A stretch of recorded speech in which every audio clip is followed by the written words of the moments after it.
Praise lord, హల్లెలూయా. యేసయ్యకే మహిమ కలుగును గాక. యేసుక్రీస్తు పేరిట అందరికీ ప్రేమ వందనాలు తెలియజేసుకుంటూ మనందరినీ మరి ఒక దినంలోకి ప్రవేశపెట్టిన యేసయ్యకే కృతజ్ఞతాస్తుతులు చెల్లించుకుంటూ సమయంలో ప్రభు ఇచ్చిన ఈ సమయాన్ని బట్టి మనం ఎంతగానో స్తుతిస్తూ ఆయన్ను కనపరచడానికి, మనము సంతోషంతో ఆయన్ని కీర్తించడానికి ఎంతగానో ఉత్సాహంతో ముందుకు వెళ్ళాలి. ఈరోజు ఆదివారము, అన్ని చోట్ల ఆరాధించుకునే సమయము. ఉదయకాలంలో ప్రతి ఒక్క చోట ప్రభు ఎంతో బలంగా ఆరాధన జరిగించినందుకు కృతజ్ఞతలు, దేవునికి స్తోత్రం. సమయంలో కాసేపు దేవుడి వాక్యాన్ని పంచుకుందాం. ముందుగా ఒక పాట పాడి దేవుడి నామాన్ని కనపరుద్దాం. ఒక చిన్న పాట పాడుకొని దేవుడి నామాన్ని కనపరుద్దాం. దినములు చెడ్డవి గనుక సమయం పోని ఊవక సద్వినియోగము చేసుకో క్రైస్తవుడా. దినములు చెడ్డవి గనుక సమయము పోని ఊవక సద్వినియోగము చేసుకో క్రైస్తవుడా. సద్వినియోగము చేసుకో క్రైస్తవుడా. కీడు మాని మేలు చేస్తూ విసుగకుండా ప్రార్థన చేస్తూ, కీడు మాని మేలు చేస్తూ విసుగకుండా ప్రార్థన చేస్తూ, క్రీస్తులాగా జీవిస్తూ క్రీస్తు కొరకే కొనసాగుచు, క్రీస్తులాగా జీవిస్తూ క్రీస్తు కొరకే కొనసాగుచు, అనుదినం ఒకరికొకరు బుద్ధి చెప్పుకొనుచు, అనుదినం ఒకరికొకరు బుద్ధి చెప్పుకొనుచు, యేసు రాకకై సిద్ధపడుదాము, యేసు రాకకై సిద్ధపడుదాము. దినములు చెడ్డవి గనుక సమయము పోని ఊవక సద్వినియోగము చేసుకో క్రైస్తవుడా. దినములు చెడ్డవి గనుక సమయము పోని ఊవక సద్వినియోగము చేసుకో క్రైస్తవుడా. నీవల నీ పొరుగు వారిని ప్రేమిస్తూ యేసు ప్రేమను నీలో చూపిస్తూ, నీవల నీ పొరుగు వారిని ప్రేమిస్తూ యేసు ప్రేమను నీలో చూపిస్తూ, సంఘమునకు మాదిరిగా సమాజముకు మాదిరిగా, సంఘమునకు మాదిరిగా సమాజముకు మాదిరిగా, శ్రమల పోరాటముతో నీతి కొరకై ఆకలి దప్పులు కలిగి, శ్రమల పోరాటముతో నీతి కొరకు ఆకలి దప్పులు కలిగి, యేసు రాకకై సిద్ధపడుదాము, యేసు రాకకై సిద్ధపడుదాము. దినములు చెడ్డవి గనుక సమయము పోని ఊవక సద్వినియోగము చేసుకో క్రైస్తవుడా.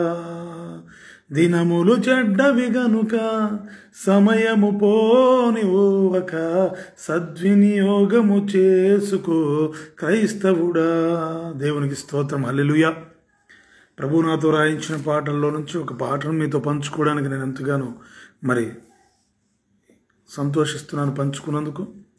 ఈ సమయంలో సంగీతం లేకపోవడం వలన కాస్త వెలితిగా ఉంది, కానీ ప్రభు త్వరలోనే సంగీతంతో సమకూర్చి ఒక పాటను మీ అందరి ముందుకు నేను తీసుకొస్తాను. సమయంలో కాసేపు దేవుని వాక్యాన్ని మనందరం పంచుకుందాం, దేవుని వాక్యాన్ని కాసేపు ధ్యానించుకుందాం. ఈ సమయంలో నిన్న మనందరం నేర్చుకున్న కొన్ని విషయాలను మనం చూసుకుని తర్వాత ముందుకు వెళ్దాం.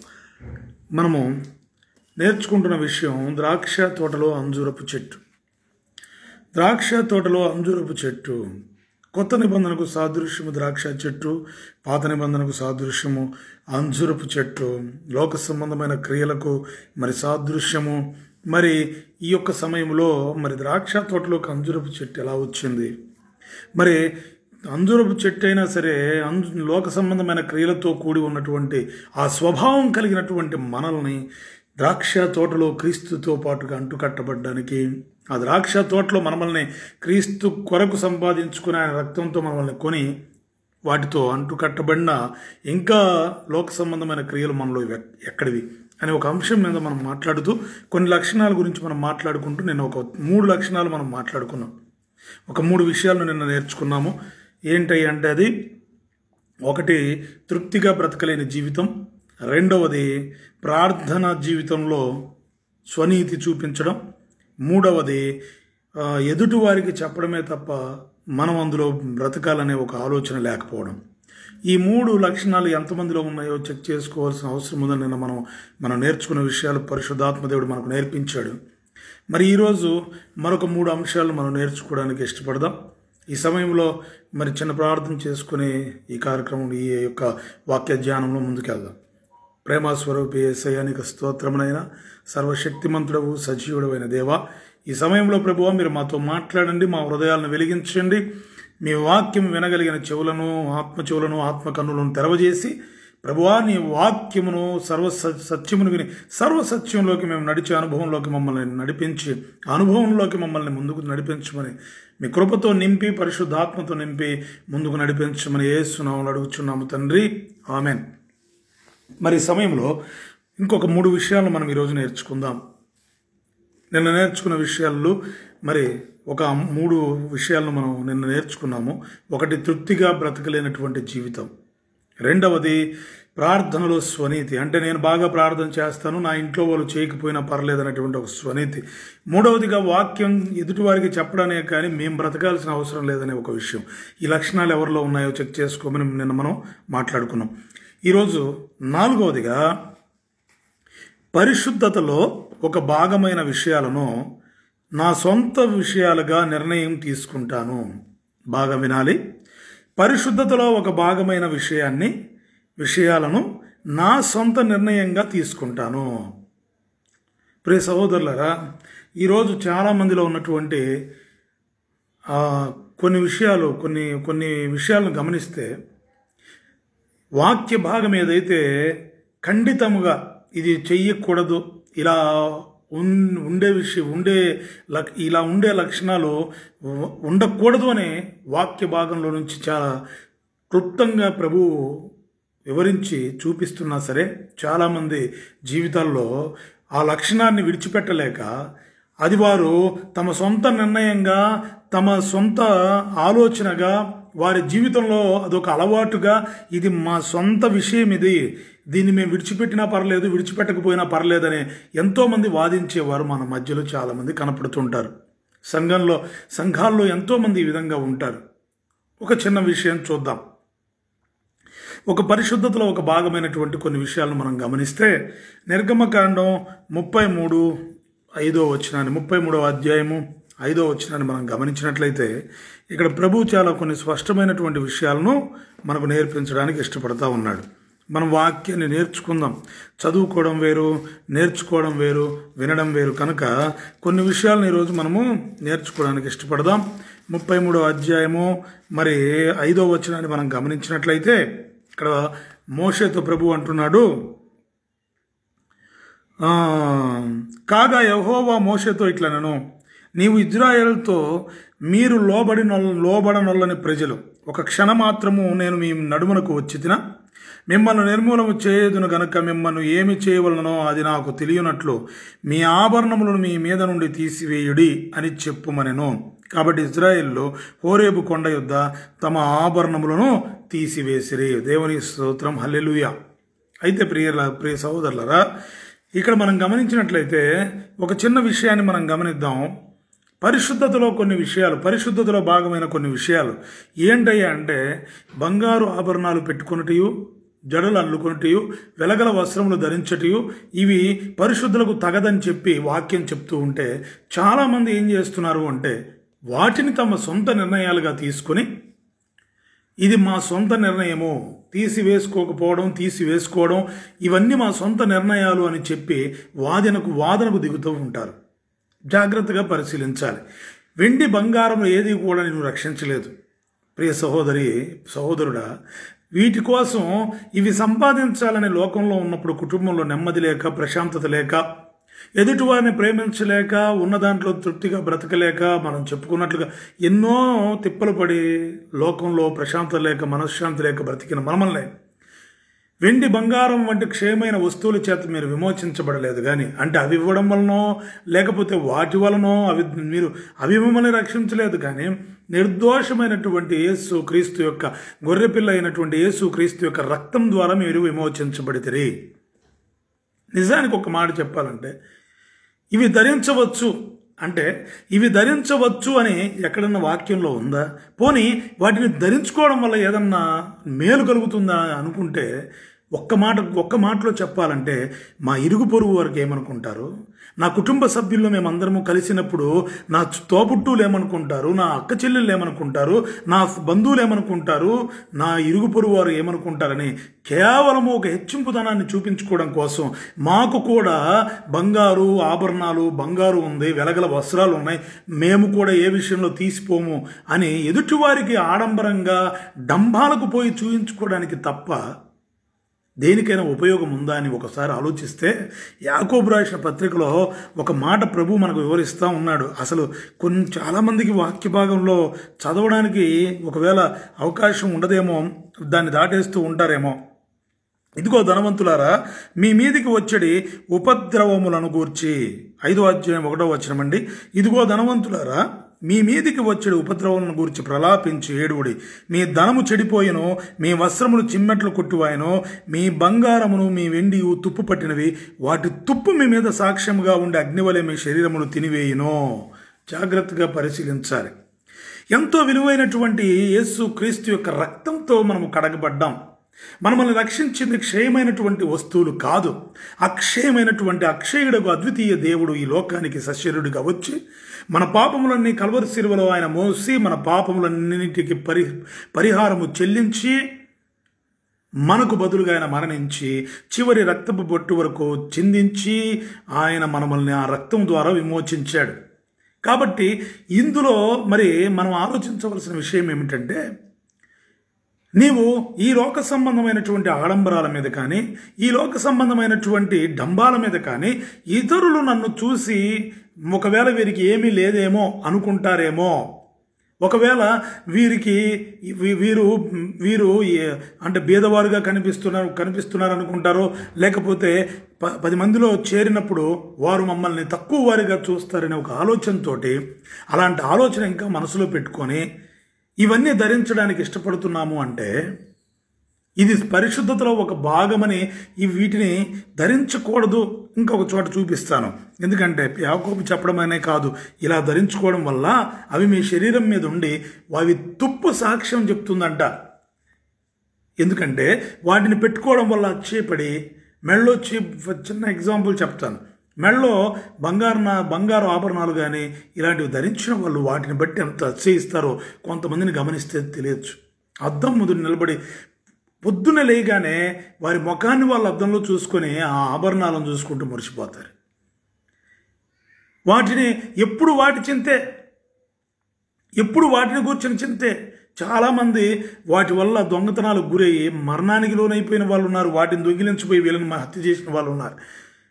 ప్రాణాలను కాపాడలేని వాటి మీద ఎందుకెంత చింత? లోకంలో ఉన్న వారికి తెలియదు కనుక సరే, క్రీస్తు వద్దకు వచ్చిన మనము వేటి మీద చింత కలిగి ఉండాలయ్యా, వేటిని గూర్చిన ఆలోచన కలిగి ఉండాలి అంటే పరిశుద్ధతలో ఒక భాగం ఏంటంటే, ఇక్కడ మరి పేతురు ఒక మాట చెప్తా ఉన్నాడు. పేతురు రాసినటువంటి ఇక్కడ పేతురు కూడా ఒక మాట చెప్తా ఉన్నాడు. ఏంటయ్యా అంటే, పేతురు రాసినటువంటి మొదటి పత్రికలో 3వ అధ్యాయంలో మనం గమనించినట్లయితే, అటువలే స్త్రీలారా, మీరు మీ స్వపురుషులకు లోబడి ఉండి, అందువలన వారిలో ఎవరైనా వాక్యములకు అవిధేయులైతే వారు భయముతో కూడిన పవిత్ర ప్రవర్తన చూచి వాక్యము లేకుండానే తమ భార్యల నడవడం వలన రాబట్టవచ్చును. ఇలా చెప్పుకుంటూ వచ్చి, జడలు అల్లుకుంటాయో, బంగారు నగలు పెట్టుకుంటాయో, వస్త్రములు ధరించుకుంటాయో, వెలుపటి అలంకారం మీకు అలంకారంగా ఉండక. ఏమండి, పరిశుద్ధాత్మ దేవుడు రాయించేటప్పుడు అలంకారంగా ఉండక అన్నాడా, లేకపోతే వీటితో పాటుగా రాయించారా? ఒకసారి మనం గమనిస్తే చాలామంది వాదన ఏంటంటే, ఇవన్నీ పెట్టుకోవడం వల్ల ఏమవుతుంది, మా హృదయంలో ప్రభు ఉన్నాడు, మా హృదయంలో మేము ప్రభువుని ధ్యానిస్తున్నాము, ఇవేమవుతాయి పెట్టుకుంటే అంటే నిజంగా మూర్ఖులు అనుకోవాలి. ఎందుకంటే ఏవి రక్షించలేవని వేటి కోసమైతే జీవితమంతా నానా ఇబ్బందులకు గురైపోయి వేటిని సంపాదించుకోవడానికి లోకంలో అపవిత్రములైపోయి పాపంలో ఇంకా జోగిపోయామో వాటిని విడిచి క్రీస్తు కొరకు మనము బ్రతకాలని నిర్ణయించుకొని ప్రభు దగ్గరకు వచ్చిన తర్వాత నిజంగా హృదయంలో నీకు క్రీస్తు జన్మించి ఉంటే, నీలో క్రీస్తు పుట్టి ఉంటే, నూతనంగా నువ్వు క్రీస్తులో జన్మించి నువ్వు క్రీస్తుకు దాసుడవై నువ్వు నూతనమైన వ్యక్తిగా నువ్వు జన్మించి ఉంటే, క్రీస్తుకి ఏది అవసరం లేదో, ఏవి క్రీస్తుకు మనకు ఆటంకంగా ఉన్నాయో ఆ ఆడంబరాలను, అట్టహాసాలను, జీవపు డంబాలని నువ్వు ధరించవు. కానీ ఈరోజు చాలామంది చెప్పుకునే విషయాలు ఏంటయ్యా అంటే, పరిశుద్ధతలో ఒక భాగమైన ఆ విషయాలను మా సొంత నిర్ణయాలవి, ఉంచుకుంటే ఉంచుకోవచ్చు, తీసేసుకుంటే తీసేసుకోకపోవచ్చు, ప్రభు చూసుకుంటాడు.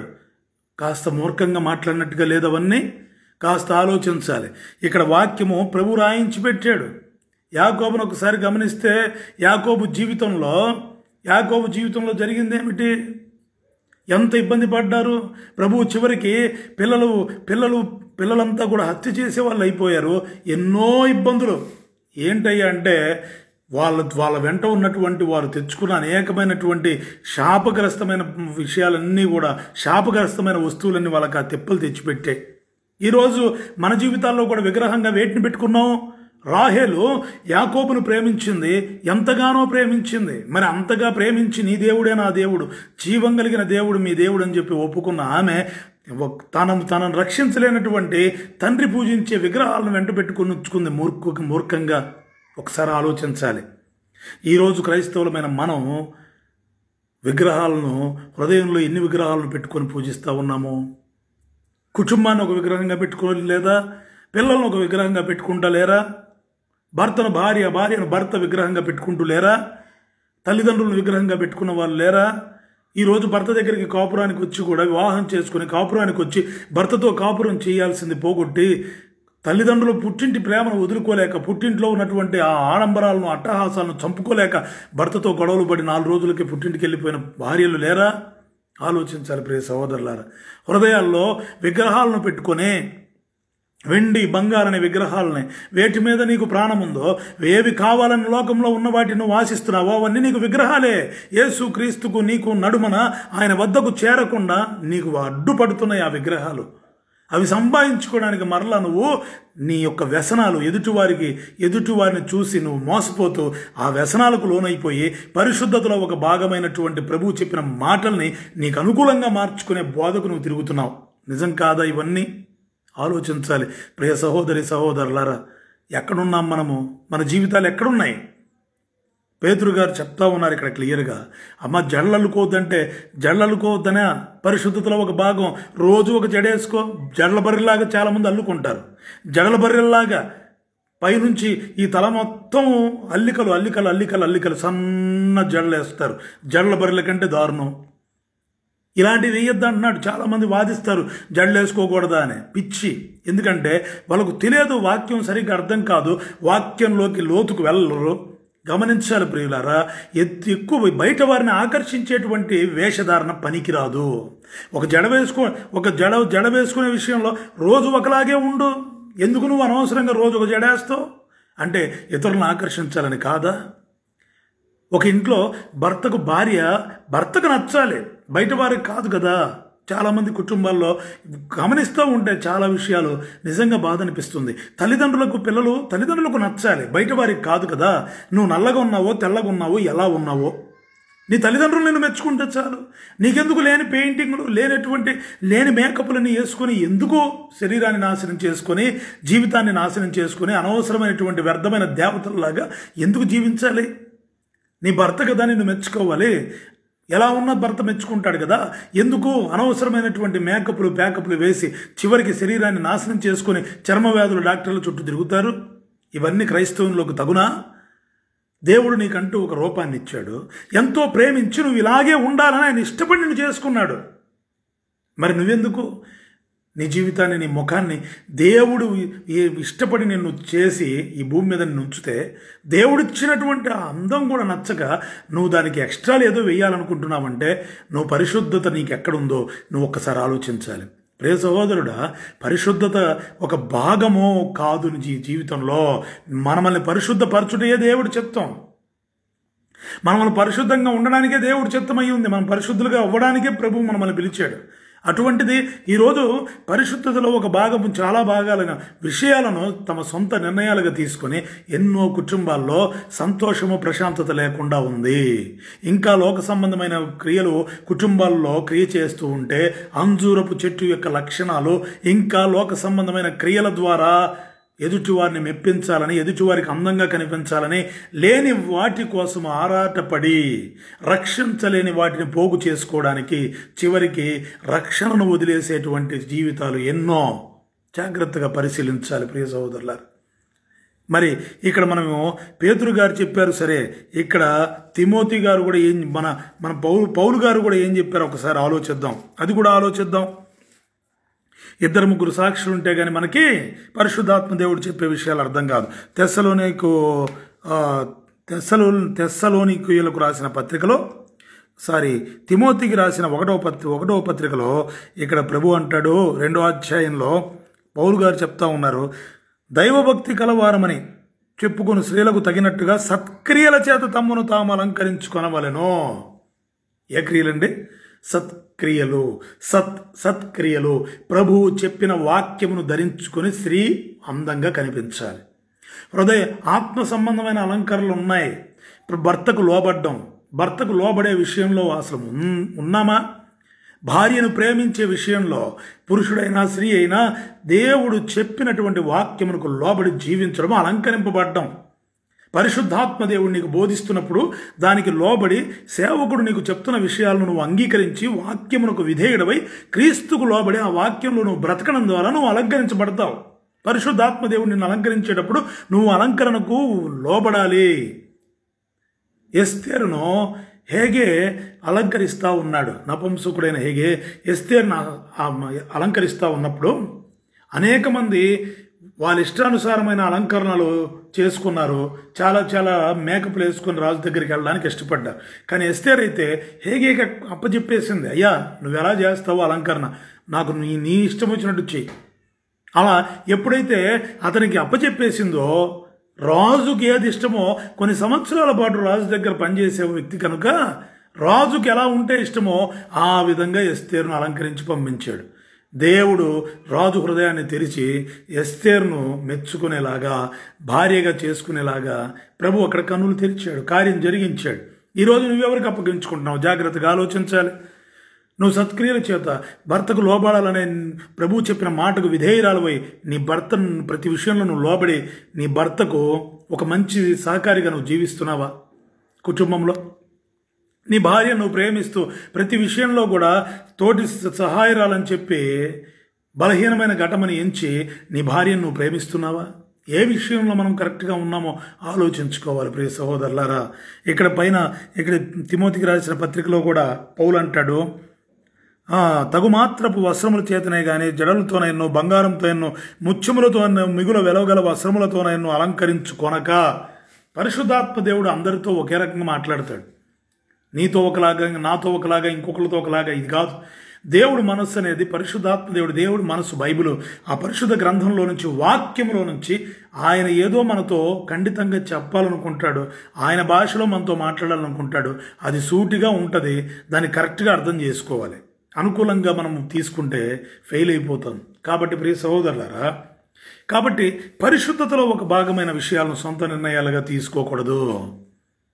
పరిశుద్ధులకు పరిశుద్ధులతో సహవాసం చేసేవారిగా, పరిశుద్ధ స్త్రీలలాగా, పరిశుద్ధమైన పురుషుల్లాగా వాక్యమునకు విధేయులమై పరిశుద్ధాత్మ అలంకరిస్తున్నప్పుడు ఆ వాక్యం ఏదైతే మనల్ని లోబరుచుకుంటుందో, ఆ వాక్యమునకు విధేయులమై మనం బ్రతుకుతున్నప్పుడు, ఆత్మ సంబంధంగా అలంకరించుకుంటున్నప్పుడు ఈ ముఖము లోపల ఆత్మ వర్ధిల్లుచున్న కొలది నీ ముఖంలో ప్రకాశం వస్తుంది తప్ప నీ ముఖాన్ని ప్రకాశింపజేసుకోవాలని ఆత్మను చంపేసుకునే అనుభవంలో ఉండమాకు. ఈరోజు ప్రభు సూటిగా మాట్లాడుతూ ఉన్నాడు.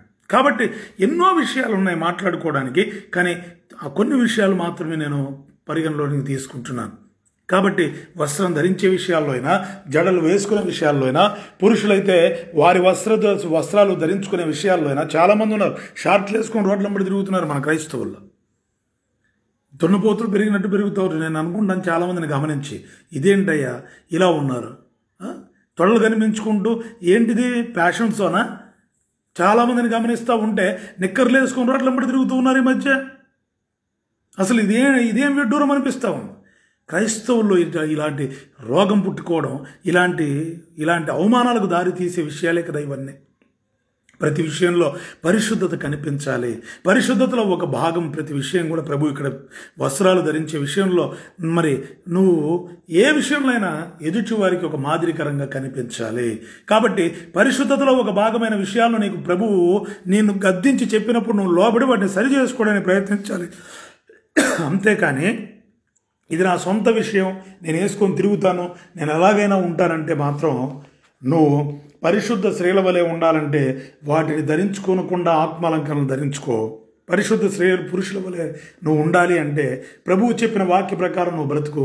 అలా కాదు నా ఇష్టానుసారంగా నేను ఉంటాను అంటే నువ్వు పరిశుద్ధుల సహవాసంలో లేవని తెలుసుకోవాలి. కాబట్టి ఇంకా నీలో అంజూరపు చెట్టు యొక్క, అంటే లోకంలో వాళ్ళు ప్రవర్తించినట్టుగా, లోకంలో వాళ్ళు వేటిని బట్టి ఆనందించాలనుకుంటున్నారో వాటిని బట్టి నువ్వు కూడా ఆనందించాలనుకున్నావు. కాబట్టి ఇంకా నీలో అంజూరపు చెట్టు యొక్క ఆ క్రియలు ఇంకా నీలో చచ్చిపోలేదు.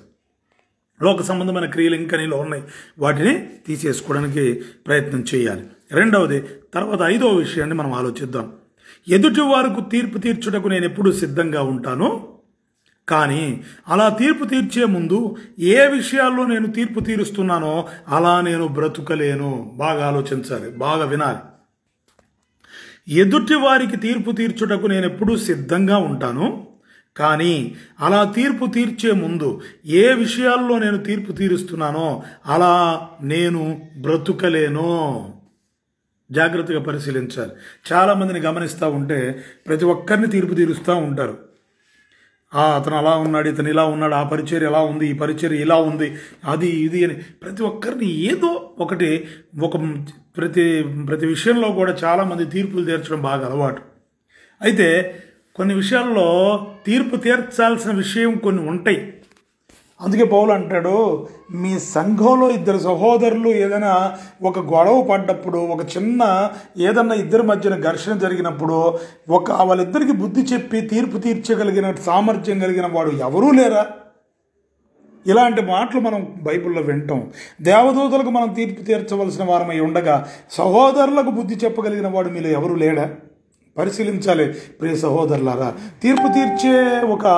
తీర్పు తీర్చేటువంటి పరిస్థితులు కొన్ని వస్తాయి. అయితే ఎలా ఉండాలంటే ఒక్కసారి మనం వాక్య భాగంలో పరిశీలిద్దాం. మత్తయి సువార్త 7వ అధ్యాయము 1 నుంచి 4 వచనాల వరకు మనం చదువుకుంటే, మత్తయి సువార్త 7వ అధ్యాయంలో 1 నుంచి 4 వచనం వరకు మనం చదువుకుంటే ఇక్కడ ఏమర్థమవుతుందో ఒకసారి ఆలోచిద్దాం. మీరు తీర్పు తీర్చకుడి, అప్పుడు మిమ్మల్ని గూర్చి తీర్పు తీర్చబడదు. మీరు తీర్పు తీర్చు చొప్పుననే మిమ్మల్ని గూర్చి తీర్పు తీర్చబడను. మీరు కొలత చొప్పుననే మీకును కొలవబడును. నీ కంటిలోనున్న దూలమును ఎంచక నీ సహోదరుని కంటిలో ఉన్న నలుసును చూచుట ఎలా? నీ కంటిలో దూలం ఉండగా నీ సహోదరుని చూచి నీ కంటిలోనున్న నలుసును తీసివేసుకోమని చెప్పనేలా? వేషధారి, మొదట నీ కంటిలోనున్న దూలమును తీసివేసుకోము, అప్పుడు నీ సహోదరుని కంటిలోనున్న నలుసును తీసివేయుటకు నీకు తేటగా కనపడును. ప్రియ సహోదరులారా, ఇక్కడ తీర్పు తీర్చకుడి, అప్పుడు మిమ్మల్ని గూర్చి తీర్పు తీర్చబడదు. కాబట్టి ఏ విషయాల్లో తీర్పు తీరుస్తున్నావో ఆ విషయాల్లో నువ్వు ముందు పర్ఫెక్ట్గా ఉండాలి. ఆ విషయాల్లో నువ్వు ముందు సరైనటువంటి మార్గంలో నువ్వు నడిచే వ్యక్తివై ఉండి తర్వాత నువ్వు ఇంకొకరికి తీర్పు తీర్చడానికి సిద్ధపడాలి. చాలా విషయాల్లో మనం గమనించాలి. ఎందుకంటే ఎదుటి వాళ్ళను అలుసుగా మనం మాట్లాడేస్తూ ఉంటాం. నోరు ఉంది కదా అని, నరం లేని నాలుగు ఉంది కదా అని ఎదుటివారిని మాట్లాడే మాటల్లో హద్దుపద్దు లేకుండా మాట్లాడేస్తూ ఉంటాం. ఈ విషయాల్లో మాటను బట్టి తీర్పు తీర్చబడతారని ప్రభువు వాక్య భాగంలో చెప్తున్నారు. కాబట్టి మనం ఎవరికైనా ఏ విషయంలో అయినా అవతల వారికి చెప్పేటప్పుడు నీ కంట్లో దూలం ఉంచుకొని, మన కంట్లో ఏమో పెద్ద పెద్ద దూలాలు అంటే మన బ్రతుకుల్లో ఉన్నటువంటి లోపాలే చాలా, మన బ్రతుకుల్లో ఉన్నటువంటి ఎన్నో లోపాలు, మన బ్రతుకుల్లో ఎన్నో అనవసరమైనటువంటి అగాధాలు, వీటన్నిటిని మనము సరి చేసుకోము, వీటన్నిటిని మనము ఏ విషయంలో కూడా కరెక్ట్ చేసుకోము. వాక్యంతో సరి చేసుకొని, వాక్యంతో గద్దించబడి మనకు మనము బోధించుకొని సరి చేసుకునే అనుభవంలోకి అయితే రాము. కానీ ఎదుటి వారిని అదే విషయాల్లో వాళ్ళు బలహీనులుగా ఉంటే వాళ్ళను తీర్పు తీర్చడానికి మాత్రం మనము సిద్ధపడతా ఉంటాం. ఎంతమందిలో లేదు ఈ అనుభవం? జాగ్రత్తగా పరిశీలించాలి. ప్రభు అంటున్నాడు, నువ్వు ఎదుటి వారికి తీర్పు తీర్చాలంటే మొట్టమొదట నువ్వు ఏ విషయం అయితే తీర్పు తీర్చాలని నువ్వు అనుకుంటున్నావో, అసలు తీర్పు తీర్చడం కాదు, ఏ విషయాల్లో ఒకవేళ నువ్వు ఎదుటి వ్యక్తిని గద్దించాలనుకుంటున్నావో, ఏ విషయంలో అయితే ఎదుటి వారిని నువ్వు హెచ్చరించాలనుకుంటున్నావో, ముందుగా ఆ విషయంలో నువ్వు సరైన వాడిగా ఉండాలి. ఆ విషయంలో నీవు మొట్టమొదటగా నువ్వు సక్రమమైన ప్రవర్తనలో నడిచేవాడివై ఉండాలి. జాగ్రత్తగా పరిశీలించాలి. ఈరోజు ఎన్నో విషయాల్లో మనం తప్పిపోతూ ఉంటాం. ఆ విషయాల్లో తప్పిపోయిన ఎదుటి సహోదరుని చూస్తే మనకు చులకన. ఎందుకంటే ఆ విషయంలో మనం కరెక్ట్గా ఉండలేం, కానీ ఎదుటివాడిని ఉండమని బలవంతం చేస్తూ ఉంటాం. ఎంత మటుకు సరైనది ప్రియ సహోదరులారా? జాగ్రత్తగా ఆలోచించాలి. అందుకే ప్రభు దీనికి ఒక బ్రేక్ అంటే ఒక ఆలోచన చెప్పేశాడు, ఎవరు నోరెత్తకుండా. మొదట నీ కంట్లో ఉన్న దూలమును ఎంచుకొని, నీ కంట్లో ఉన్న దూలాన్ని తీసుకొని, తర్వాత నీ ఎదుటి సహోదరుని కంట్లో ఉన్న నలుసును తీ. ఈరోజు మనము అన్యులను చాలామందిని మనం ఏం చేస్తుంటామంటే అన్యుల్ని ఎగతాళి చేస్తూ ఉంటాము. దేవుడి ప్రేమను ఎరగనటువంటి లోకంలో ఉన్న సహోదరులను చాలామందిని మనం ఎగతాళి చేస్తూ ఉంటారు. కౌంటర్లు వేస్తారు, ఏమంటారు, డెబిట్లు పెట్టి అవతల వాళ్ళని మాట్లాడుతూ ఉంటారు. ముందు మనం యేసుక్రీస్తుని ఎరిగినటువంటి క్రైస్తవులుగా సరిగా ఉన్నామో లేదో తెలుసుకోవాలి. వారు సినిమాలకు వెళ్తారండి, లోకంలో ఉన్న వాళ్ళు ఆ పిచ్చివన్నీ అల్లరితో కూడిన ఆటపాటలన్నీ చూస్తారండి. మరి ఇంట్లో కూర్చొని బిగ్ బాస్ ఎపిసోడ్లు చూసే వాళ్ళని ఏమనాలండి? జాగ్రత్తగా పరిశీలించాలి. ఏమండి, లోకంలో ఉన్న వాళ్ళు సినిమా థియేటర్కి వెళ్ళి సినిమా చూస్తున్నారు. సరే, వారికి తెలియదు, హృదయాన్ని మలినం చేసే వాటిని చూసి ఇబ్బంది పడి వారు ఇంకా పాపంలోకి వెళ్తున్నారు. వారు ప్రభువుని ఎరిగితే వాళ్ళ పాపం నుంచి విడిపించబడతారు, మంచిదే. ప్రభువు దగ్గరకు వచ్చిన నీవు, ప్రభువుని ఎరిగినటువంటి నీవు ఇంట్లో కూర్చొని టీవీ పెట్టుకొని సినిమాలు చూస్తున్నావు, టీవీ పెట్టుకొని సీరియల్ చూస్తున్నావు, టీవీలో బిగ్ బాస్లని అనవసరమైన చెత్తంతా ఎపిసోడ్లు పెట్టుకొని నీ హృదయాన్ని క్రీస్తు సరళతలో నుంచి తప్పించబడేటువంటి ఎన్నో ప్రోగ్రామ్స్ నువ్వు చూస్తూ ఆనందిస్తున్నావు. మరి నీ కంట్లో దూలము లేదా? ఎందుకు నువ్వు ఎదుటివారిని అంటావు? ఎందుకంటే మీరు ఎదుటివారిని అంటారు? యేసుక్రీస్తు వద్దకు వచ్చి నీవు క్రీస్తుని ఎరిగి కూడా, జీవం కలిగిన దేవుణ్ణి తెలుసుకుని కూడా, ఈ యొక్క జీవితంలో ఎలా బ్రతకాలో నువ్వు తెలుసుకొని కూడా, పాపము నుంచి విమోచించబడిన వ్యక్తిగా నువ్వు పరిశుద్ధంగా కనిపిస్తూ పైకి భక్తి గల వాడిని వలె నటిస్తూ మరి లోపల చేస్తున్నది ఏమిటి? ప్రభువు నీకు తీర్పు తీర్చడా? మీరు కొలత చొప్పునే మీకు కొలుస్తాడు ప్రభు అని వాక్యంలో చెప్తా ఉంది. కాబట్టి లోకంలో ఉన్న వాళ్ళు దేవుని ప్రేమను ఎరక్క వాళ్ళు ఇబ్బంది పడుతున్నారు. మనము ఒకప్పుడు లోకంలో ఉన్నప్పుడు ఆ విధంగా జీవించాం. కాబట్టి వాళ్లకు మనకంటే ఎక్కువ కృప అమితంగా ఉంటుంది. ఎందుకంటే పాపంలో నుంచి వాళ్ళు విమోచించబడి ప్రభు వైపుకు రావాలి. ఎవరు నశించుడు ఆయన చిత్తము కాదు. కనుక క్రీస్తు వద్దకు వచ్చిన మనము పాపము జీవితంలో ఇక చెయ్యకుండా ఎలా నీతిగా యథార్థంగా బ్రతకాలో ఒక మార్గంలో వచ్చిన మనము, మార్గం తెలిసిన మనము అలా బ్రతకకుండా ఎదుటి వారిని నిందించాలనే ఆలోచన నీలో ఉందంటే ఈరోజు దాన్ని నువ్వు తీసేసుకోవాలి. ఎందుకంటే ఇంకా నీలో ఆ అంజూరపు క్రియలు ఇంకా నీలో ఉన్నాయి. ఆ యొక్క లోక సంబంధమైన క్రియ ఇంకా నీలో ఉంది. ప్రతిసారి పాపం చేస్తూ పాపాన్ని నువ్వు పోగొట్టుకోలేక, ఆ పాపాన్ని నువ్వు విడిచిపెట్టలేక, అతిక్రమాన్ని ఒప్పుకొని ప్రభు దగ్గర విడిచిపెట్టి నువ్వు ఆయన వెంబడించలేక క్రీస్తు వద్దకు వచ్చి కూడా ఆ పాపము చేయడమే ఒక అలవాటుగా పెట్టుకొని ఎదుటి వారికి నువ్వు తీర్పు తీర్చే స్థితిలో నువ్వు ఉన్నావంటే జాగ్రత్త. యజమానుడు చెట్టును ఏం చేయాలనుకున్నాడంట? నరికివేయమని తోటమాలితో చెప్పే స్థితిలో ఉన్నావు. జాగ్రత్తగా ఆ ఆలోచనను తీసివేసుకో. నువ్వు ఏ విషయంలో అయితే ఎదుటివారికి చెప్పాలనుకుంటున్నావో, నువ్వు ఏ విషయంలో అయితే ఎదుటివారికి నువ్వు ఇది కాదు అని చెప్పి నువ్వు చెప్పాలని నువ్వు అనుకుంటున్నావో, ఆ విషయాల్లో నువ్వేం చేయాలి అంటే మొదట ఆ విషయంలో నువ్వు సరి చేసుకునేవాడు అయి ఉండాలి. ఆ విషయంలో నువ్వు నిలదొక్కుని వాక్య ప్రకారం ముందు నువ్వు సరిగ్గా నడుచుకునేవాడు అయి ఉండి ఆ తర్వాత మిగతా వారిని నువ్వు హెచ్చరించేవాడిగా ఉండాలి. ఈ లక్షణం ఎంతమందిలో ఉందో సరిచూసుకొని వాటిని విడిచిపెట్టడం మంచిది. మూడవదిగా 6వ విషయం చూద్దాం. టీవీ, సినిమాలు, సీరియళ్ళు ఇవన్నీ కూడా అందరిలాగే చూడొచ్చు, కానీ అన్యులకు క్షమాపణ లేదు. మాకైతే యేసయ్య ఉన్నాడు గనక క్షమిస్తాడు. ఎన్ని తప్పులు చేసినా ప్రార్థన చేస్తే సరిపోతుంది. జాగ్రత్తగా పరిశీలించాలి. మరొకసారి చదువుతాను. టీవీ, సినిమాలు, సీరియళ్ళు ఇవన్నీ కూడా అందరిలాగే చూడొచ్చు, కానీ అన్యులకు క్షమాపణ లేదు. మాకైతే యేసయ్య ఉన్నాడు గనక క్షమిస్తాడు. ఎన్ని తప్పులైనా చేసి ప్రార్థన చేస్తే సరిపోతుంది. ఇలా అనుకునే వాళ్ళు ఎంతమంది ఉన్నారు? ప్రియ సహోదరులారా, ఈ లక్షణం ఎంతమందిలో ఉంది? ఇందాక కూడా చెప్పుకున్నాం. కాబట్టి ఈ లక్షణం ఎంతమందిలో ఉంది? జాగ్రత్తగా పరిశీలించాలి. ఒక సంఘంలో ఒక పాస్టర్ గారు చెప్తా ఉన్నారు, యేసు క్రీస్తును ఎరిగారు గనక, యేసయ్యను మీరు తెలుసుకున్నారు గనక, మీరు యేసయ్య దగ్గరికి వచ్చారు గనక, ప్రభువుని నమ్మి బాప్తిస్మం తీసుకున్నారు గనక, ప్రియ బిడ్డలారా, దేవుని సంఘమా, యేసయ్య మిమ్మల్ని క్షమిస్తూనే ఉంటాడు. మీరేమీ దిగులు చెందకండి. మీరు ఎన్ని తప్పులు చేసినా, ఎన్ని రకాలైనటువంటి ఇబ్బందులకు మీరు పాపంలో పడిపోయినా ప్రభువు మరలా మిమ్మల్ని క్షమిస్తూనే ఉంటాడు. ఏమండి, ఒకసారి ఆలోచన చేయాల్సిన అవసరం ఉంది. ఇలాంటి తప్పుడు బోధలు ఈ మధ్య జరగట్లేదా? దావీదు ఎంతో గొప్ప వ్యక్తిగా జీవించాడు. దేవునికి హృదయానుసారుడిగా దావీదు ఉన్నాడు.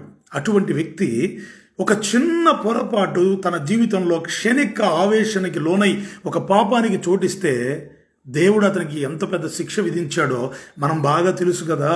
కానీ ఈరోజు చాలా సంఘాల్లో బోధ ఏం జరుగుతుందంటే, విశ్వాసులకు కాపరి లోనైపోతున్నాడు, విశ్వాసులకు కాపరి లోబడిపోతున్నాడు.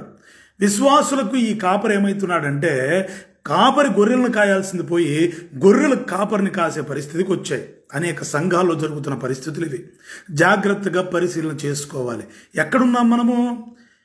ఏమండి, ప్రతిరోజు ఇష్టానుసారంగా మనకు స్వబుద్ధితో మనకు తెలిసి ఈ విషయాన్ని చెయ్యకూడదు, ఇది వాక్యానుసారము కాదు అని 1 సారి 2 సార్లు 3 సార్లు హెచ్చరించబడిన తర్వాత అతిక్రమాన్ని ఒప్పుకొని విడిచిపెట్టి ఇంకొకసారి అది చెయ్యకుండా నాకు ఉండేందుకు శక్తిని ప్రసాదించు ప్రభువా అని నువ్వు ప్రార్థన చేసి నీ యొక్క చిత్తానుసారం నన్ను బ్రతికించు ప్రభువా అని ప్రభువు దగ్గర పశ్చాత్తాపడి ఆ విషయాన్ని, ఆ బలహీనతను నువ్వు ఒప్పుకొని విడిచిపెట్టి బలం పొందుకొని ఇంకొకసారి అది చేయకుండా ముందుకెళ్ళాలి. అది కాదని నువ్వు ప్రతిసారి నీ స్వచిత్తముతోటి, నీ స్వబుద్ధితోటి తిరిగి ఇది తప్పు, ఇది వాక్యానుసారం కాదు, ఇది పాపము అని తెలుసుకుంటూ కూడా చెయ్యడానికి నువ్వు మరల దాన్ని ఇష్టపడి చేస్తున్నావు అంటే నీలో ఇంకా ఏ స్వభావాలు ఉన్నాయో ఆలోచన చేసుకోవాల్సిన అవసరం ఉంది. ప్రియ సహోదరుడా, ప్రార్థన చేస్తే సరిపోతుందా? ఎవరు చెప్పారండి? ప్రార్థన అంటే చాలా జాగ్రత్తగా ఆలోచించాలి. భక్తిహీనుల ప్రార్థన ఆయన ఆలకించడు. భక్తిహీనుల యొక్క ప్రార్థన ఆయన వినడు. ఆయన దగ్గరికి వెళ్ళదా మొర. భక్తిహీనత అంటే ఏమిటి? లోకంలో ఉన్న వాళ్ళు చేసేదా భక్తిహీనత? అంటే దేవుణ్ణి ఎరగని వారు చేసేదా భక్తిహీనులని వాళ్ళు అంటారా? కాదు. బైబుల్ చెప్తున్నది, వాక్యం చెప్తున్న మాట, యేసు క్రీస్తు వద్దకు వచ్చిన తర్వాత కూడా, యేసుక్రీస్తు యొక్క ప్రేమను రుచి చూసిన తర్వాత కూడా, పరలోక సంబంధమైనటువంటి ప్రేమను రుచి చూసి, ఆ యొక్క గొప్ప శక్తిని రుచి చూసి, ఆ మహిమను రుచి చూసి కూడా తిరిగి మరల తమ హృదయాన్ని లోకం వైపుకు తిప్పుకొని ప్రభువును దాటి ఆయనను తొక్కి వెళ్ళిపోతున్న వాడి భక్తిహీనుడో. వాక్యం చెప్తుంది మాట. మరి ఎక్కడున్నావు నువ్వు?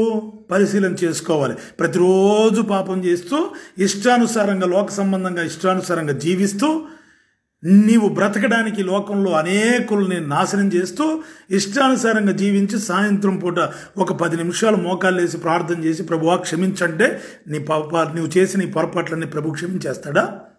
జాగ్రత్త. మన దేవుడు గొప్పవాడు, ప్రేమ స్వరూపే.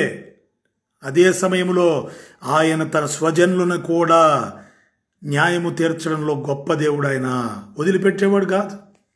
నువ్వు అనుకోవచ్చు, నేను ప్రార్థన చేస్తున్నాను, నేను చేసిన పొరపాట్లని ఏదో జరిగిపోతున్నాయి, ఏమి కాదు, నన్ను ప్రభు క్షమించేస్తాడు, ఎన్ని పొరపాట్లు చేసినా నాకు క్షమాపణ ఉందని. చాలా జాగ్రత్తగా ఆలోచించాలి. పాపము నుంచి విడిపించడానికి నీ కోసం ప్రభు ప్రాణం పెట్టాడు. మనందరి కోసం పాపపు జీవితంలో నుంచి, అంధకారంలో నుంచి, నీచమైనటువంటి బ్రతుకులో నుంచి లోక సంబంధమైన అపవాది చెరలో నుంచి విడిపించడానికి ప్రభువు ప్రాణం పెట్టాడే కానీ తిరిగి మరల నీ స్వచిత్తముతోటి నీ యొక్క స్వబుద్ధితోటి నువ్వు పాపం చేస్తూ ఆ పాపాన్ని నువ్వు ఎంజాయ్మెంట్గా తీసుకొని పాపాన్ని నువ్వు అదొక ఉల్లాసంగా దాన్ని ఒక ఎంటర్టైన్మెంట్గా నువ్వు తీసుకొని తప్పు చేస్తూ క్షమించమని ప్రభువును మోకాళ్ళేసి ప్రార్థన చేసినంత మాత్రం చేత నువ్వు క్షమించబడవు. జాగ్రత్తగా ఆలోచించాలి, సత్యాన్ని గ్రహించాలి. అనేక సంఘాల్లో ఏం జరుగుతుందండి? బోధ ఏం జరుగుతుంది ఈరోజు? బోధ ఎన్ని తప్పులు చేసినా యేసే క్షమిస్తూనే ఉంటాడా? ఎంత తప్పులు చేసినా కేవలం మందిరానికి ఆదివారం వచ్చి కాసేపు కూర్చొని కానుకేసి వెళ్ళిపోతే ప్రభు క్షమించేస్తాడా? ఎక్కడుంది బోధ? వాక్యం చెప్తుంది పరిశుద్ధులగుటయే దేవుని చిత్తం. మీరందరూ పరిశుద్ధులగుటయే దేవుని చిత్తం. మనమందరము పరిశుద్ధులగుటయే దేవుని చిత్తం. పాపము నుంచి విమోచించింది. నీతిమంతులకు ఒక రాజ్యం ఉంది, పరిశుద్ధులకు ఒక రాజ్యం ఉంది. ఆ పరిశుద్ధతలో మనల్ని నిలబెట్టి క్రీస్తు సారూప్యంలోనికి నడిపించి దినదినము మనం ఈ శరీరంలో చనిపోతూ ఆత్మలో వర్ధిల్లుతూ క్రీస్తు సారూప్యంలోనికి వచ్చి ఒకరోజు క్రీస్తు ఎదుట నిలవబడి ఆయన ఏర్పరచబోయే ఆయన కట్టిన నూతన యెరూషలేములో ఆ నిత్య సియోనులో ప్రభువుతో కూడా పరిశుద్ధుల రాజ్యంలో పాలు పొందడానికి ప్రభు మనల్ని రక్షించుకుంటే ఈరోజు చాలామంది కన్నులు ముయ్యబడ్డాయి, సేవకుల కన్నులు కూడా ముయ్యబడ్డాయి. జాగ్రత్తగా పరిశీలించాలి. నువ్వెంతటి వాడివైనా సరే, నువ్వెంతటి దానవైనా సరే, యేసు క్రీస్తు యొక్క రక్తంతో కొనబడిన తర్వాత నీ స్వచిత్తంతో నీ స్వబుద్ధితో వాక్యానుసారమైనది ఇది కాదు, ఇది పాపము, ఈ ఆజ్ఞను నేను మీరడం వల్ల పాపమని ఎన్నోసార్లు నీకు తెలిసి కూడా నువ్వు మరల తిరిగి నీ యొక్క నీ సంతోషం కోసం, నీ ఆనందం కోసం నువ్వు మరల తప్పుడు మార్గంలో నువ్వు వెతుకుతున్నావంటే, ఆ మార్గంలో వెళుతున్నావంటే జాగ్రత్త. యజమానుడు వనమాలితో చెప్పబోతున్నాడు, ఈ చెట్టును నరికే. జాగ్రత్తగా ఆలోచించాలి ప్రియ సహోదరుడు. నిన్న కూడా చెప్పుకున్నాం, 3 సంవత్సరాలకు ఒకసారి వస్తాడు. ఏంటండి, ఎన్ని సంవత్సరాలు బైబిల్ చదివినా వాక్యంలో అదే ఉందిలే. 3 సంవత్సరాలకు ఒకసారి వస్తాడు, నువ్వు చూస్తాడు, మరల క్షమిస్తున్నాడు, మరల వెళ్ళిపోతున్నావు. జాగ్రత్తగా ఆలోచించాలి. బైబిల్లో రాయబడి ఉంది 3 సంవత్సరాల తర్వాత వచ్చాడు. ఆ తర్వాత వచ్చి చూసి ఫలాలు లేవు, వెతికాడు. ఇక ఈ చెట్టు నాకెందుకు, ఇది వ్యర్థం, కొట్టేమన్నప్పుడు వనమాలి వేడుకొన్నాడు. అవును, నిజమే.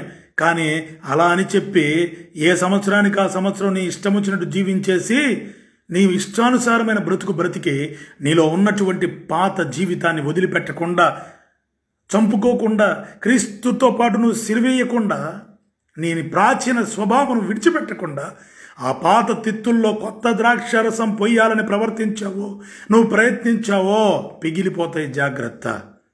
వాక్యం హెచ్చరిస్తూ ఉంది. ఈ యొక్క అంత్య దినాల్లో ప్రభు త్వరగా రాబోతున్నాడు. ప్రియ సహోదరులారా, మేల్కోవాల్సిన అవసరం ఉంది. ఎంత బోధలకు పరిగెత్తమాకండి, విచిత్రమైన బోధలకు పరిగెత్తమాకండి. ఎక్కడో కాసేపు టైంపాస్గా కూర్చునేది కాదు మందిరం అంటే. బ్రతుకును మార్చేది, కుటుంబాలను కట్టేది వాక్యము, పరిశుద్ధుల సహవాసం అండి. మందిరం అంటే ఎన్నో మేళ్ళు ఉంటాయి దాంట్లో. నీ బ్రతుకును సరిచేసేది వాక్యం. అటువంటి చోట నువ్వు వెతకాలి. దేవుని రాజ్యాన్ని వెతకడం అంటే నీ ఇష్టానుసారం వచ్చినట్టుగా నువ్వు ఎక్కడికో పోయి టైంపాస్ కాసేపు కూర్చొని, చాలామంది అంటారు మా సంఘం విడిస్తే నువ్వు చచ్చిపోతావు, మా సంఘం నుంచి నువ్వు వెళ్తే శాపాలు తగులుతాయి అంటే, ఆ అయ్యగారు ఏం చెప్పినా సరే, ఎంత ఎంత బోధలు చెప్పినా, ఆత్మీయతలో చంపేసేటువంటి బోధలు చెప్పినా అయ్యగారి దగ్గరే కూర్చోవాలి, ఆ సంఘంలోనే. ఇక బయటికి ఎక్కడికి కదలకూడదు. ఏమంటే ఒక చిన్న విషయం చెప్తాను. మన బిడ్డల్ని స్కూల్లో చేర్పిస్తాము, ఒక స్కూల్లో చేర్పించాము, ఆ స్కూల్లో సరైన విధానం లేదు, పిల్లవాడు చెడిపోతున్నాడు, మంచి చదువు లేదు, వాడు రోజు రోజుకు జ్ఞానాన్ని కోల్పోయి, వివేచన కోల్పోయి బ్రతుకుతూ ఉన్నాడు. ఇప్పుడు ఏం చేస్తాం? ఆ ఊర్లో మంచి స్కూల్ ఏదో చూసి ఈ స్కూల్లో మానిపించి ఇంకో స్కూల్లో చేరుస్తాం. ఈ లోక సంబంధమైన జ్ఞానాన్ని సంపాదించుకోవడానికే ఇంత మంచి ఆలోచన చేసి, ఇంతగా ఆలోచన చేసి నిర్ణయం తీసుకుంటామే. ఆత్మీయతలో చచ్చిపోయే స్థితిలో ఉన్నా కానీ మారదా మనసు? గుణం మార్చుకోవా? నీ హృదయం ఆలోచనలు తలంపులు మారవా? ఒక లోకాన్ని మారాలి. పాపపు లోకంలో నుంచి, రేపు నశించబోయే ఈ లోకంలో నుంచి మార్పు చెంది ఈ లోకాన్ని విడచి పరలోకం, ఇంకొక లోకానికి మనం మార్పు చెందే పరిస్థితిలో ఉన్న ఈ యొక్క మార్గంలో నిన్ను కట్టే సంఘం ఏదో, ఎక్కడ నువ్వు కట్టబడతావో, నీ కుటుంబం క్రీస్తుని బండ మీద ఎక్కడ కట్టబడుతుందో, ఏ సంఘంలో నువ్వు నాటబడుతూ క్రీస్తు సారూప్యంలోకి వస్తావో తెలుసుకోలేవా? చిన్న పిల్లాడివా, చంటి బిడ్డవా, పాలు తాగే పసిపిల్లాడివా? కాదు కదా. వివేచించే జ్ఞానం కోల్పోతున్నావేమో ఈ మధ్య, ఈ సమయంలో, ఈ కాలంలో నువ్వు ఈ అంత్య దినాల్లో అపవాది నిన్ను మోసం చేస్తున్నాడేమో. జాగ్రత్త. వింత బోధలకు కాదు పరిగెత్తాల్సింది, టీవీ బోధలకు కాదు పరిగెత్తాల్సింది. జాగ్రత్తగా పరిశీలించాలి ప్రియ సహోదరులారా. ఎంత గొప్ప సేవకుడు అంటే, పెద్ద సేవకులు అంటే మనమే చేసాం వాళ్ళందరినీ పెద్ద సేవకుల్ని. వాళ్ళేం పెద్దోళ్ళు కాదు. ప్రభు ఏమన్నాడు? గురువు ఒక్కడే, బోధకుడు ఒక్కడే, మీరందరూ సహోదరులు. నువ్వు ఎంతటి స్థితిలో ఉన్నా మనందరము సహోదరులమే. ఒకరినొకరు గనులుగా ఎంచుకోవాలి. వాక్యం చెప్పడానికి, అందరికీ బోధించే సమర్థతను బట్టి దేవుడు అతనికి ఆ కృప ఇచ్చాడు. ఆయనకు మనం గనులుగా ఎంచుకోవాలి. నువ్వు చాపలేసే మందిరంలో చాపలేసే పనైనా నువ్వు గొప్పవాడివే. నిన్ను దేవుడు గనులుగా నిన్ను ఒకరోజు నిలబెడతాడు. తోటి సహోదరులు నిన్ను గనులుగా ఎంచాలి. అంతే తప్ప మనం పెద్దోళ్ళని చేసి ఈరోజు ఆ పెద్దవాళ్ళు ఎలా ఉన్నారయ్యా అంటే, విశ్వాసులు ఏ విధంగా పోయినా పర్లేదు, వాళ్ళ బ్రతుకులు ఎట్టుపోయినా పర్లేదు, వాళ్లకు భజన బృందంగా మార్చుకొని వాళ్ళ వెనుక మరి ఫాలోవర్స్గా పెట్టుకున్నారు. క్రీస్తును ఫాలో కావాల్సిన వారు ఈరోజు అనేక మంది బోధకులను ఫాలో అవుతున్నారు. జాగ్రత్తగా పరిశీలించాలి. కాబట్టి ప్రియ సహోదరులారా, ఈ యొక్క 6వ గుణం, ఈ యొక్క లక్షణం ఎంతమందిలో ఉందో మనం పరిశీలించుకోవాలి. మనము అన్యులకు క్షమాపణ లేదంట. మనం క్రీస్తుని ఎరిగాం కాబట్టి ఎన్ని తప్పులు చేసినా క్షమాపణ ఉంది. కాబట్టి నేను తప్పు చేస్తూనే ఉంటాననే మనస్తత్వం నీలో ఉంటే ఈ రోజే నువ్వు ఆ లక్షణాన్ని విడిచిపెట్టాల్సిన అవసరం ఎంతైనా ఉంది. ప్రియ సహోదరుడా, యజమానుడు దగ్గరికి వచ్చి ఫలాలు వెతుకుతున్నాడు. ఈ బిడ్డలో ఫలాలు ఉన్నాయా లేవా? ఈ బిడ్డలో మంచి ఫలాలు కాస్తున్నాయా లేదా?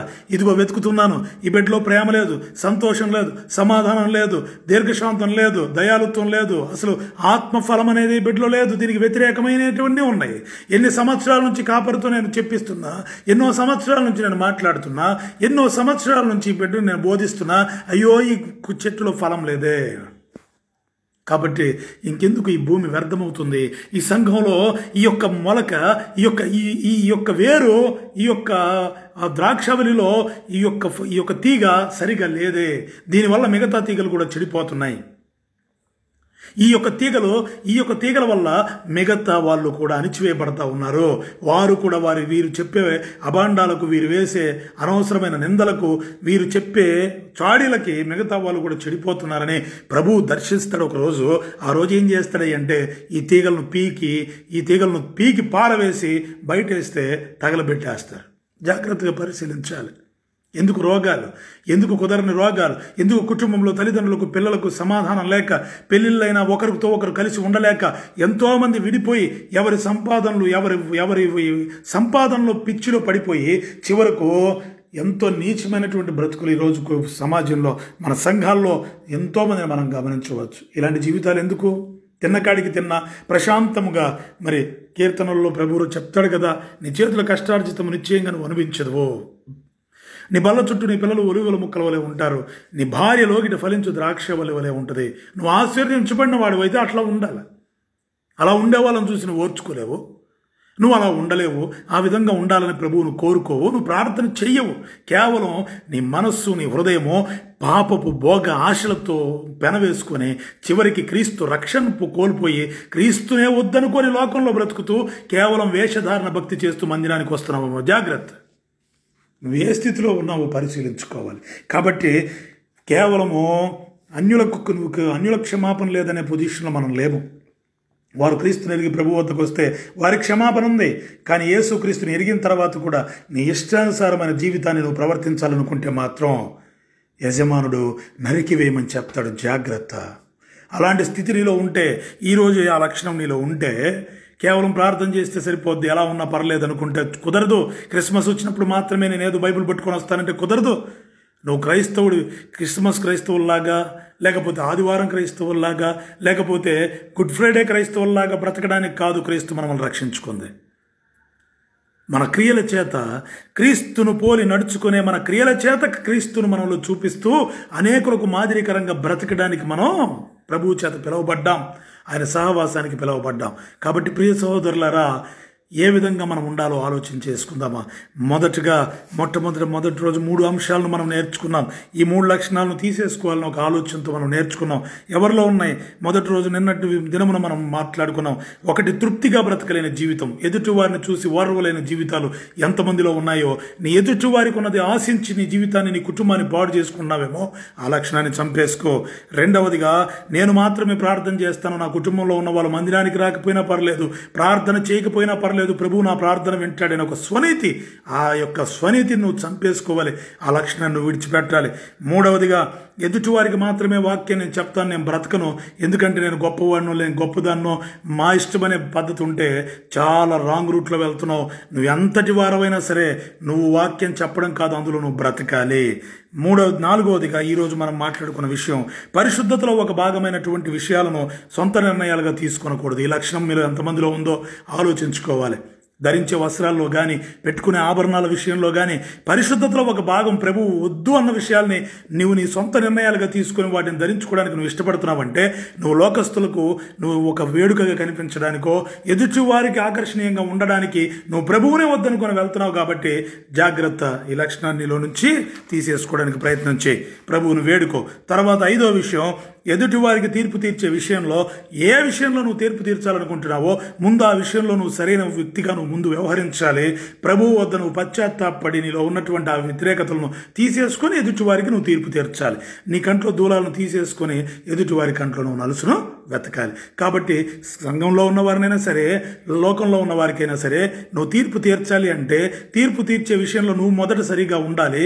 ఆ విషయంలో నువ్వు సరైన వ్యక్తిగా నిలవబడి తర్వాత తీర్పు తీర్చాలి. ఈ లక్షణం ఎంతమందిలో ఉందో దాన్ని తీసేసుకోవడం మంచిది. 6వ విషయం వచ్చేసి, ఈ ఇష్టం వచ్చినట్టుగా తప్పులు చేసేసి ఇష్టానుసారంగా జీవితాన్ని బ్రతికేస్తూ మేమేం చేసినా పర్లేదు, మోకాళ్ళేసి ప్రతిరోజు సాయంత్రం కాసేపు ప్రార్థన చేస్తే ప్రభు క్షమిస్తాడనుకుంటే అది తప్పే. జాగ్రత్తగా ఈ లక్షణాన్ని మనలో లేకుండా దాన్ని పరిశీలించుకోవాలి. ఎందుకంటే సర్వశక్తిమంతుడైన దేవుడు యేసుక్రీస్తు అందరికీ ప్రభు. ఆయన నీతిమంతుడు, న్యాయవంతుడు. ఐగుప్తుల నుంచి తన ప్రజలను విమోచించిన తరువాత ఆ లోకంలో ఉన్నటువంటి లోకస్తులైన ఐగుప్తీయుల క్రియలను బట్టి ప్రభు వారికి తీర్పు తీర్చాడు. అదే విధానంలో ఇజ్రాయేలు తన స్వజనులైన, తను ఏర్పరచుకున్న బిడ్డలైన, తన నిబంధనతో ఏర్పరచుకున్న పిల్లలనైనా వారిని విడిచిపెట్టలేదు. పాపము చేస్తే అరణ్యంలో నిర్మూలించాడు. జాగ్రత్త, మనం వెళ్ళే ప్రయాణంలో, నిత్య సియోను కొరకు మనం వెళ్ళే ప్రయాణంలో జాగ్రత్తగా పరిశీలన చేసుకుని మనలో మొలిచేటువంటి ప్రతి చేదైన వేరును పరిశుద్ధాత్మ బోధిస్తున్నప్పుడు, సేవకుల ద్వారా గద్దిస్తున్నప్పుడు ఆ విషయాలను మనము లోపలికి తీసుకొని ఆ వేరును కాల్చివేయబడే విధంగా మనం ప్రార్థనతో నలగొట్టుకుంటూ ముందుకు నడవాలి. కాబట్టి ఈరోజు మనం ఒక 3 విషయాలు నేర్చుకున్నాం. రేపు మరలా ఇంకొక 3 విషయాలు మనం నేర్చుకుందాం. మనలో ఉన్నటువంటి ఈ లోక సంబంధమైన క్రియలు ఇంకా మనలో ఉన్నాయా?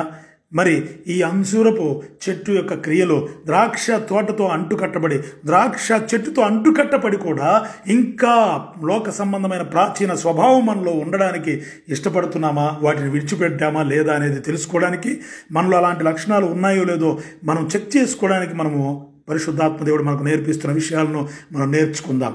కాబట్టి ఈరోజు ఇంకొక 3 విషయాలు మనం నేర్చుకున్నాం. రేపు మరలా ఒక 3 విషయాలు నేర్చుకుందాం. మరి ఈ సమయంలో ఏ విధంగా మనం ప్రయాణం చేయాలో జాగ్రత్తగా ఆలోచించుకుందాం. ఇలాంటి లక్షణాలు ఉంటే ఒప్పుకొని విడిచిపెడదాం ప్రియ సహోదరులారా. కాబట్టి ప్రార్థన చేసుకుందాం. ప్రేమ స్వరూపి, నమ్మకమైన మా దేవుడా యేసయ్య, నీకు స్తోత్రం నాయనా. మమ్మల్ని ఎంతగానో నువ్వు నమ్మి ప్రాణం పెట్టావు ప్రభువా. అవును తండ్రి, నన్ను నా బిడ్డలు నమ్ముతారు.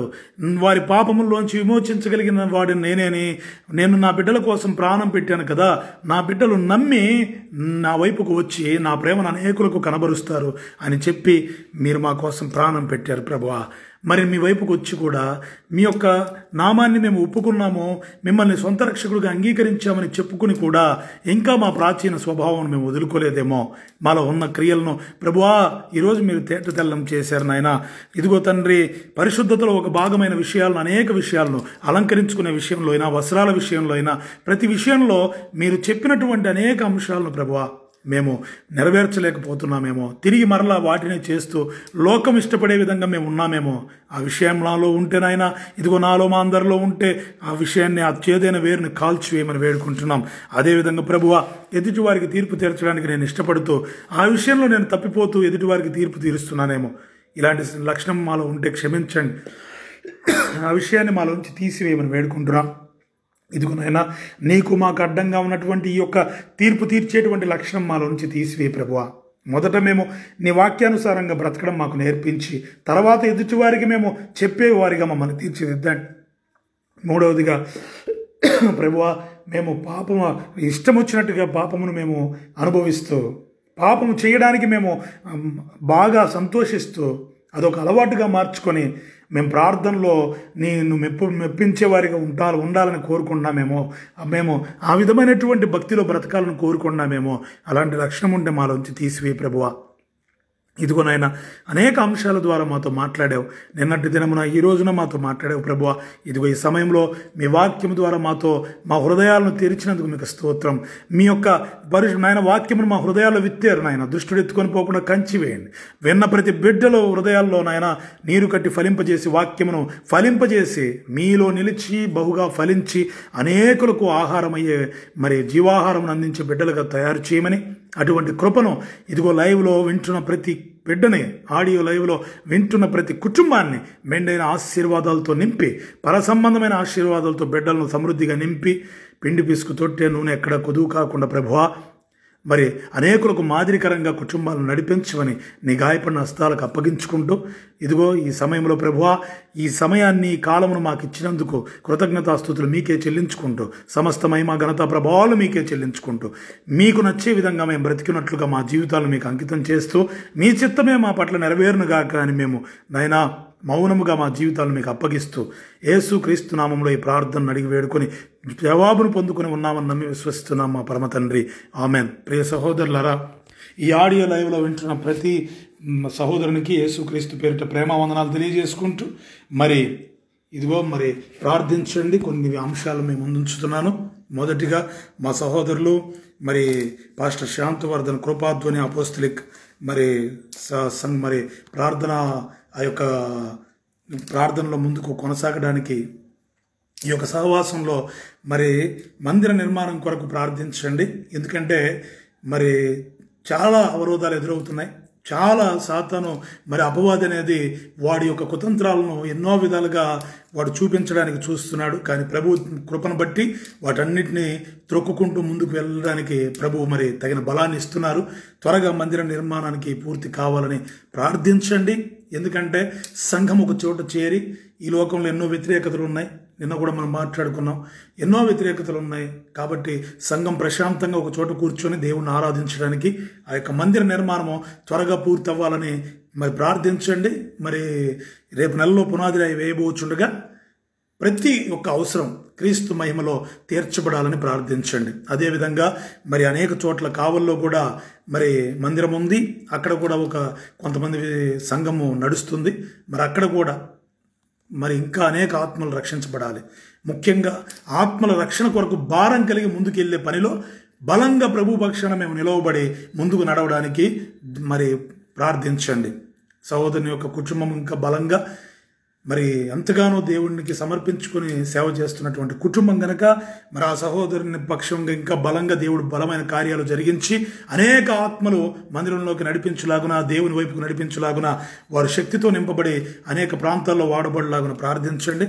ఆ సహవాసంలో మేము కూడా ముందుకు కొనసాగుచున్నాం కనుక మా గురించి కూడా ప్రార్థించండి. ఇంకా అనేక మందికి సాక్షులుగా మేము నిలవబడి, భూదిగంతముల వరకు మేము సాక్షులై నిలవబడి అనేకులకు మాదిరికరంగా మేము బ్రతుకులాగున మా కొరకు కూడా ప్రార్థించండి. రెండవదిగా, లోకంలో వ్యతిరేకతలు అనేకమైనవి వస్తున్నాయి. క్రైస్తవుల్లో ఐకమత్యం చల్లారిపోయింది. దయవుంచి క్రైస్తవుల్లో ఐకమత్యాన్ని పెంపొందించే విధంగా ప్రార్థించండి. ప్రభువును వేడుకుందాం. ఆత్మల భారం కలిగి అనేక మంది అన్యజనుల్లోంచి రక్షించబడాలని ప్రార్థించండి. ఇంకా మారు మనసు పొందాలని ప్రార్థించండి. క్రైస్తవుల్లో కూడా చాలామంది సహోదరులు ప్రభు వద్దకు వచ్చి కూడా నిద్రా వ్యవస్థలో ఉన్నారు. వారిని ఆ నిద్రలోంచి మేల్కొని అనేకులకు మాదిరికరంగా బ్రతకడానికి అలాంటి సహోదరుల గురించి కూడా ప్రార్థించమని వేడుకుంటున్నాను. ఈ సమయంలో ఈ యొక్క ప్రార్థనలన్నీ మీరు చేస్తారని వేడుకుంటూ మీ అందరి గురించి కూడా మేము దివారాత్రంలో ఖచ్చితంగా మీ అందరి గురించి ప్రభువుకు మొరపెట్టి ప్రతి కుటుంబం గురించి మేము ప్రార్థిస్తున్నాము. మరి మా కొరకు కూడా మీరు అందరూ ప్రార్థించమని వేడుకుంటూ యేసుక్రీస్తు నామములో మీ అందరికీ శుభములు కలుగునుగాక అని దీవించుచు ఈ యొక్క కార్యక్రమాన్ని ముగించుచున్నాను. ఆమెన్.